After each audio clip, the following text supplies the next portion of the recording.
14, 2025 రెండు భారీ సినిమాలు థియేటర్లోకి వస్తున్నాయి.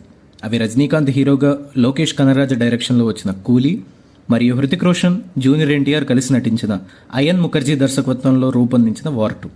ఈ పోటీలో కూలీ ప్రస్తుతం ముందంజలో ఉంది. అడ్వాన్స్ బుకింగ్లో ఈ సినిమాలు సంచలనాన్ని సృష్టిస్తున్నాయి. దేశవ్యాప్తంగా ఇప్పటికి 3,76,000 టికెట్లు అమ్ముడుపోయాయి. ప్రపంచవ్యాప్తంగా ప్రీ సేల్స్ ద్వారా 50 కోట్లు దాటి కలెక్ట్ చేసింది ఈ సినిమా. ముఖ్యంగా ఉత్తర అమెరికాలో 2 మిలియన్స్, కేరళలో 2 లక్షల టికెట్లు అమ్ముడుపోవడం సినిమా క్రేజ్ను తెలియజేస్తోంది. ఇది గతంలో వచ్చిన కొన్ని సినిమాల రికార్డులు కూడా అధిగమించింది. వార్ 2 కూడా దూసుకుపోతోంది. ఉత్తర అమెరికాలో $3.62 లక్షల, భారతదేశంలో 1.2 కోట్ల టికెట్లు అమ్ముడయ్యాయి. అయితే సౌత్ ఇండియన్ మార్కెట్లో మాత్రం కూలీతో పోలిస్తే కొద్దిగా వెనకబడింది. అనలిస్టుల అంచనా ప్రకారం కూలీ మొదటి రోజు 130 నుంచి 140 కోట్లు వసూలు చేయవచ్చు. దాని లైఫ్ టైం కలెక్షన్ 600 కోట్లు దాటవచ్చని అంటున్నారు.